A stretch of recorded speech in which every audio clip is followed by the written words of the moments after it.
तो वो सजा दूंगा कि शायद जिंदगी में तूने सोचा ही नहीं होगा। हत्यारे, तुझे मैं ज्वालागढ़ का नक्शा नहीं दे सकता हूँ, क्योंकि ज्वालागढ़ का नक्शा तू काश पा जाएगा मेरे हाथों से तो मेरे इस ज्वालागढ़ को तू बर्बाद कर देगा, और मैं इस ज्वालागढ़ को बर्बाद नहीं होने दूंगा। चाहे मुझे इसी वक्त सजा दे और चाहे मुझे जान। और तुझे और ये जो नक्शा है और बताना पड़ेगा।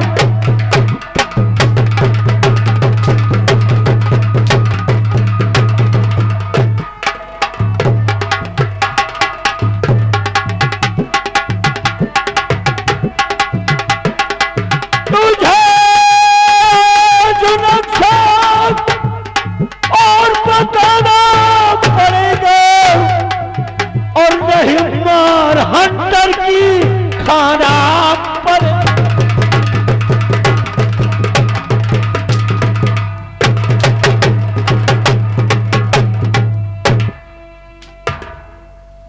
रामजादे, अगर तूने नक्शा नहीं बताया तो मैं तेरे जिस्म की चमड़ी को काली बना दूंगा, मैं काली बना दूंगा।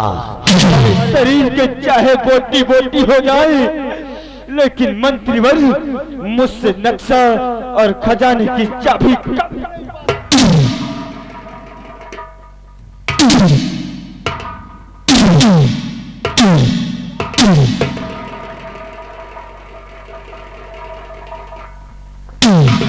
नक्शा नहीं बताएगा।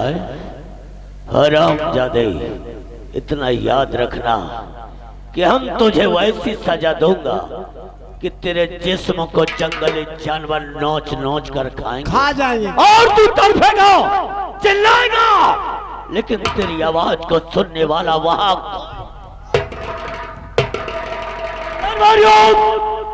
इसके हाथों में हथकड़ियां डाल दो, डाल दो इसके हाथों में हथकड़ियां। उसके बाद मैं बताता हूं कि इसे करना क्या है। खड़ा करो इस हरामजादे को, खड़ा करो। इतना करते हुए अब भी नहीं याद आ रहा। विपत्तियों, इस हरामजादे को जाओ जो ज्वालागढ़ का भयानक जंगल है, उस भयानक जंगल में बीचों बीच इस हरामजादे को किसी पेड़ में बांध दो। एक काम और इतना चक्कर करके बांधो कि हरामजादा वहां से छूटने न पाए। और जब इसे जंगली जानवर नोच नोच कर उस जंगल में खाएंगे तो इसे एहसास होगा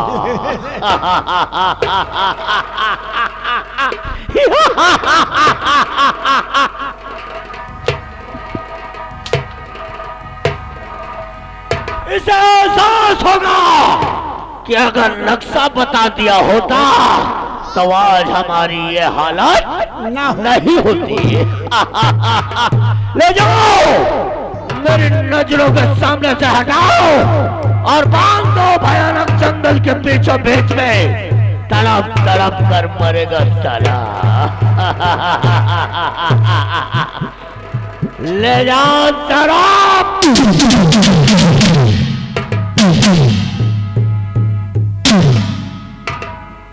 बेबतिया, ये रहा हमारा छठवां पैतरा। अब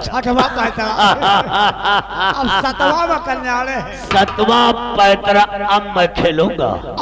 ऐसा पैतरा खेलूंगा कि पूरा ज्वालागढ़ समिट जाएगा। अरे कहते वो ठाकुर किस काम करे? वो ठाकुर किस काम का जिसके जमाने में कुछ जोश न हो, और वो ठाकुर ही बेकार है जिसके बड़ी बड़ी मोछ न हो।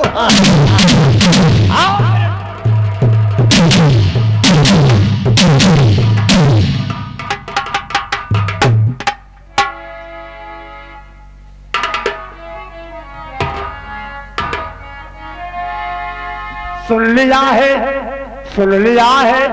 सब मैंने जो तुम्हें सुनाना। सुन लिया है सब मैंने जो तुम्हें सुनाना है।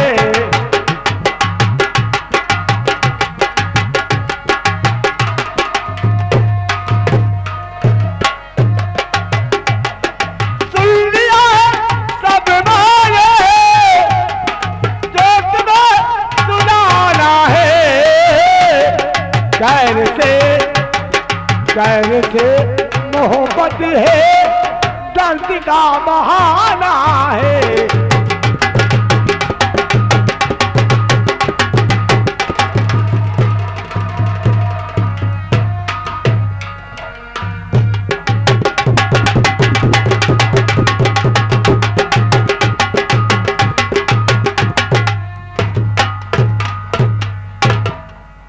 आओ, यह बताओ, हम बच्चे भूखन प्यासन मरी थे, आषाढ़ लागे वाला है, बिया बेजौकी है नहीं घर में, राशन पानी मिलत नहीं, टाइम से कोटन मक्का खाई, नक्शा नहीं बताओ, मार खा लियो।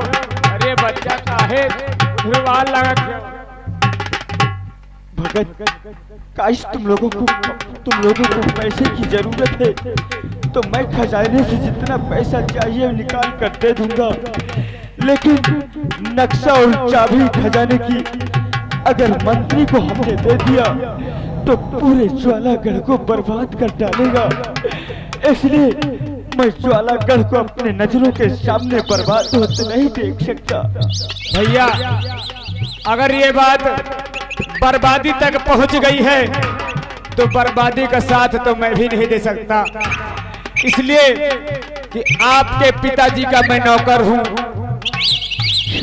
आपके पिताजी का नमक खाया हूं भैया, इसलिए मैं आपको इस भयानक जंगल में बांध दूंगा, क्योंकि अगर नहीं बांधूंगा तो हरामजादा मंत्री मुझे भी मार डालेगा। भैया, आपके पिताजी का नमक जरूर खाया है, लेकिन मेरे भाई मेरी इस गलती को माफ करना मेरे ऊपर मजबूरी है। भैया, मुझे बांध लेने दो।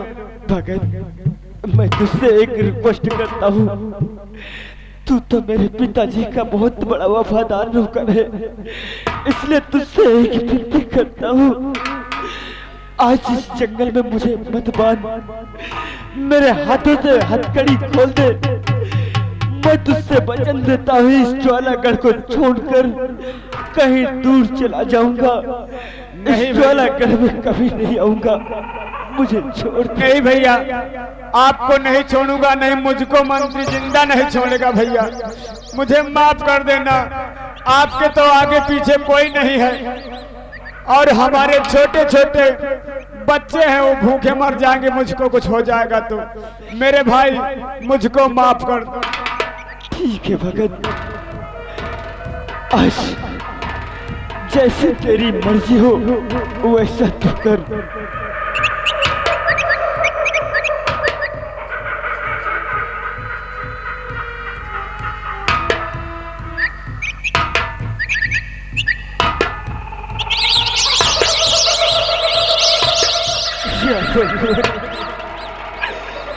ये घनघोर जंगल और शाम होने वाली है और इस पेड़ में मैं अकेला बंधा हूँ, हथकड़ियों से जकड़ा हूँ, मैं क्या करूँ?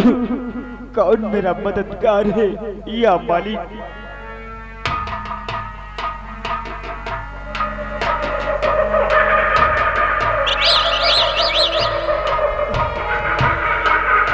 मुरली वाले अजब तेरी माया, भेद तेरा किसी ने न पाया।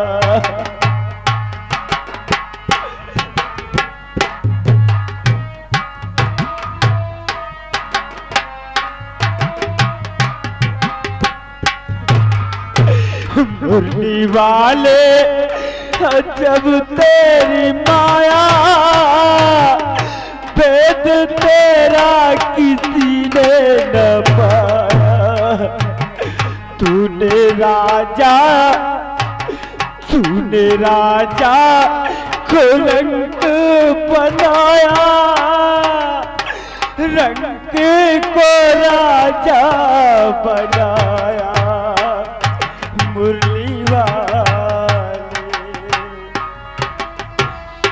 मुरली वाले अजब तेरी माया, भेद तेरा किसी ने।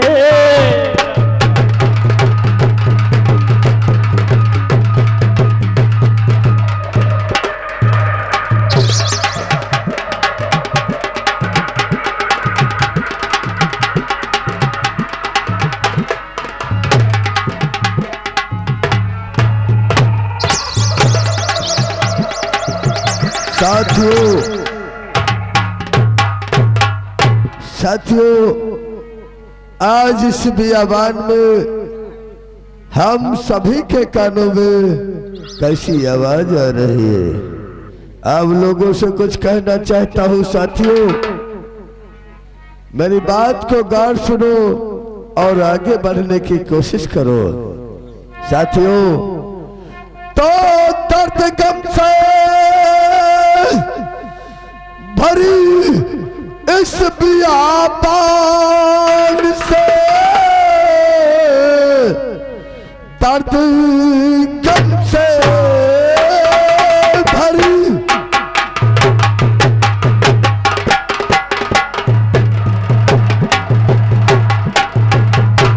हाँ, इस बियाबान से आ रही मेरे कानों में आवाज है।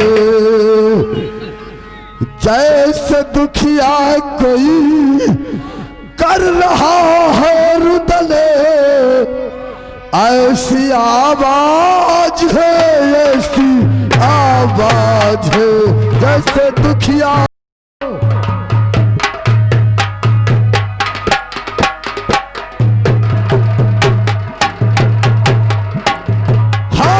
जैसे दुखिया कोई और कर रहा है रुदले, ऐसी आवाज है, ऐसी आवाज है।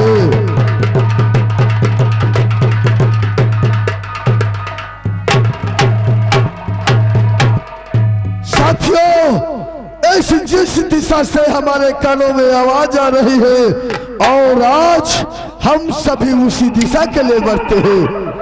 आओ साथियों, इस जंगल में ये हमारी कोई आकर मुझे बचा ले, कोई मददगार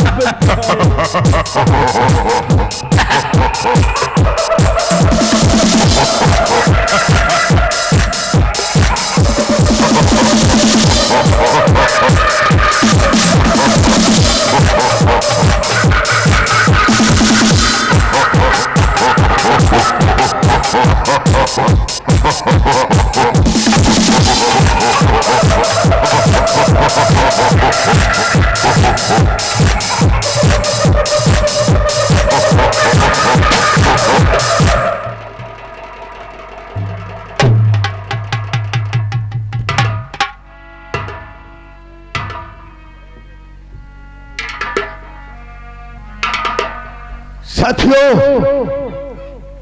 इस जंगल जानवर ने इस बच्चे की जान इसे घायल कर दिया।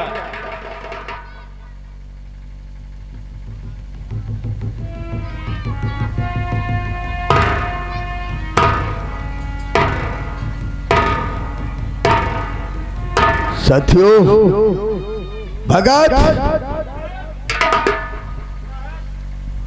देखो कितना खुखार जंगली जानवर है।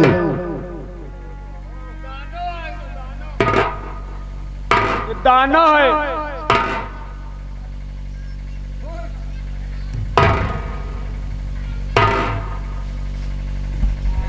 एक काम करो, इसको उठाओ और किसी खंडक में फेंक दो।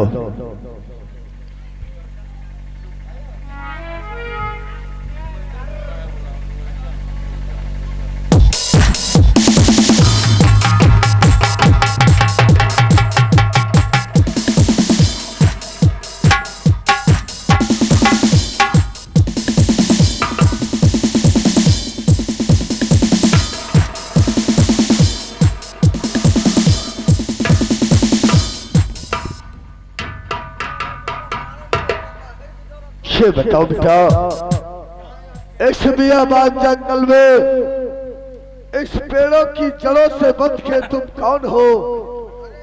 मैं तुमसे कुछ कहना चाहती हूँ और बतलाओ बेटा चला और किया कौन अल्लाह?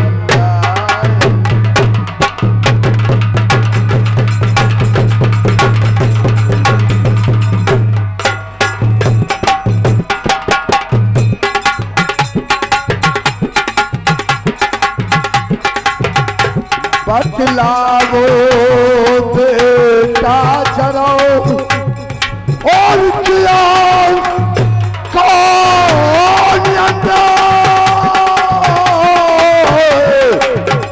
और आज वहाँ थे से मिले बाजी ना बच पाए।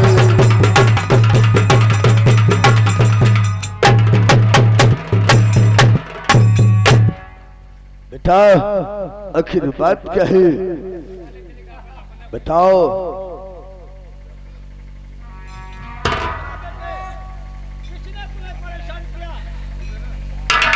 चाचा श्री, आपने हमारी जान बचाई है तो मैं आपको जरूर बताऊंगा कि मेरे साथ क्या हुआ है। जरूर बताऊंगा। बताओ। चाचा श्री, और कौन हो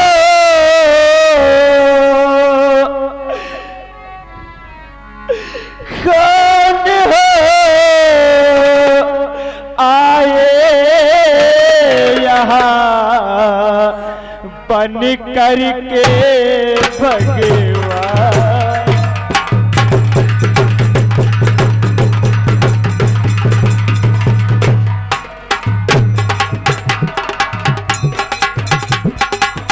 कौन हो आए यहाँ बन करके भगवान?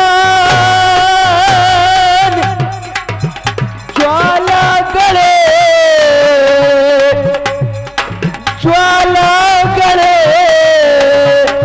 काये राजकुमार भूले नाए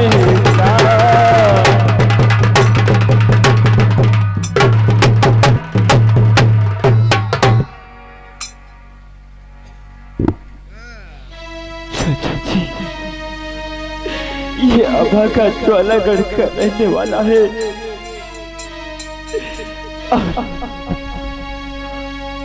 मेरी दशा करने वाला कौन है? तुम ज्वालागढ़ के राजकुमार हो। हाँ चाचा जी। और तुम्हारी दशा करने वाला कौन है जिसने तुम्हें इन जंजीरों में बांध कर इस बियाबान जंगल के वृक्षों में बांध दिया है? मुझसे बताओ कौन है वो शख्स? चाचा श्री,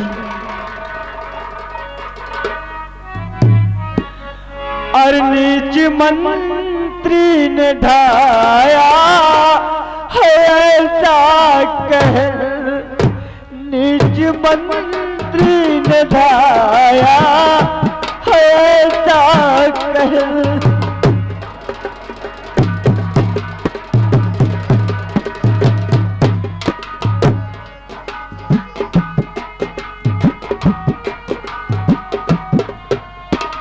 और नीच मंत्री ने ढाया है ऐसा कह कि नीच मंत्री ने ढाया है ऐसा कह। बाप को भी हमारे पिलाया जहर।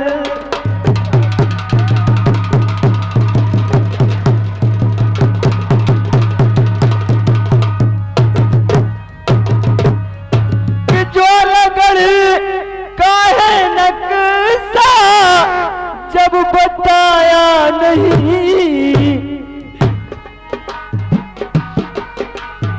तो फिर क्या हुआ? बताऊंगा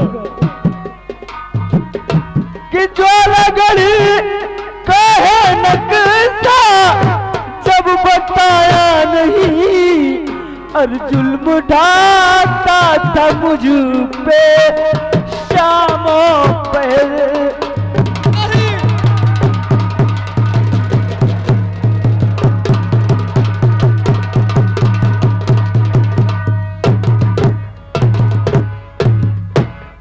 चाचा श्री, मेरी ये दशा करने वाला वो मंत्री तूफान सिंह है। क्या कहा? तुम ज्वाला गढ़ रियासत के इकलौते पुत्र कुमार आजाद हो। चाचा श्री, क्या कहा? मंत्री ने महाराज यशवंत प्रताप सिंह को जहर देकर मार डाला है, चाचा श्री, और तुम्हें इस बियाबान जंगल में ऐसे बांधा है जैसे कि कोई जंगली जानवर तुम्हें नोच नोच कर खा जाए। लेकिन समझ में आया बेटे कुमार आजाद, आज मेरी समझ में आया है, इसलिए मैं कुमार आजाद तुमसे कुछ कहना चाहता हूँ। चाचा जी, क्या कहना चाहते हो? ताकि तुम भी हमारा परिचय जान जाओ कुमार आजाद। चाचा श्री, कौन हो आप? हमारी जान बचाने वाले आखिर कौन हो, मैं जानना चाहता हूँ। कुमार आजाद, बोलो चाचा। तुम वही सेनापति जो लगन राज का। कुमार आजाद, तुम भी सेनापति जो लगन राज का, दुश्मनों ने ही डाकू बनाया मुझे।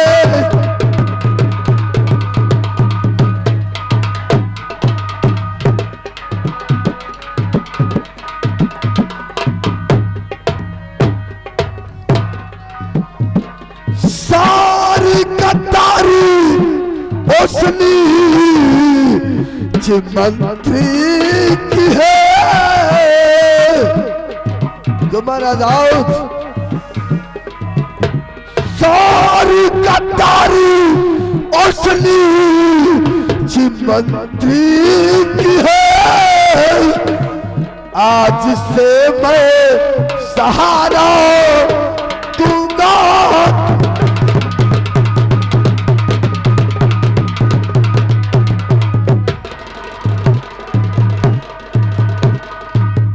कुमार आजाद समझ गया कि हरामजादे मंत्री तूफान में ज्वाला गढ़ रियासत में अत्याचार मचा दिए हैं।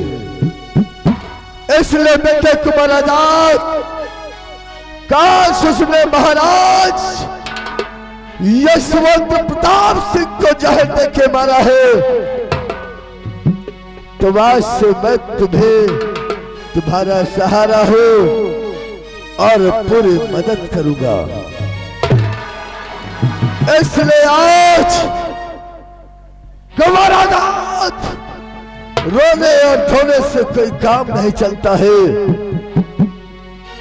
तुम हमारी बातों पे ध्यान, आज से तुम हमारे गिरोह में रहोगे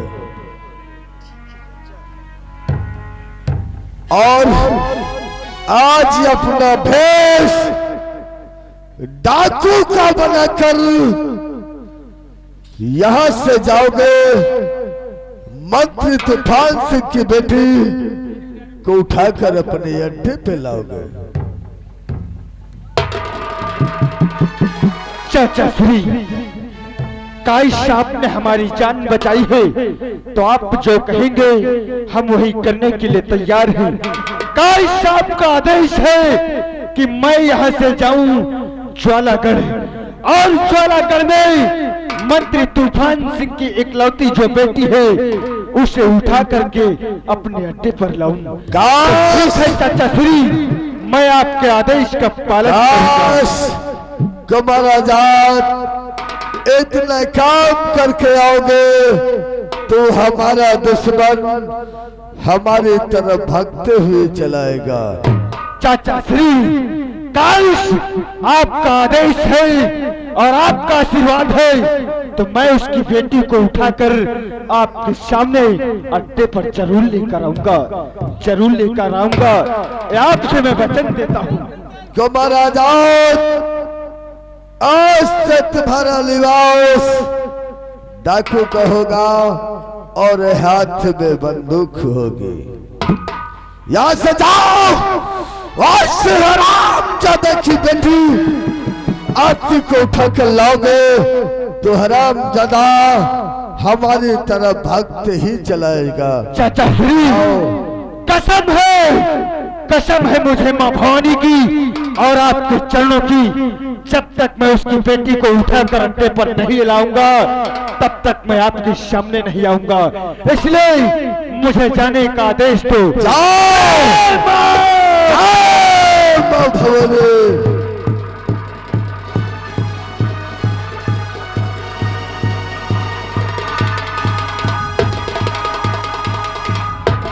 सरदार जी, साथियों, आजाद सिंह के आने का इंतजार करना। साथियों, तुम लोग जानते हो ये लिबास और हाथ में बंदूक कोई बच्चों का खेल नहीं है। कुमार आजाद गया है उस हरामजादा मंत्री तूफान की बेटी को लाने के लिए। हो सकता है कहीं धोखा न खा जाए, इसलिए हम लोग इसके पीछे पीछे चलेंगे। आओ चलने की, आओ चलने की, आओ चलो चलो माँ भवानी।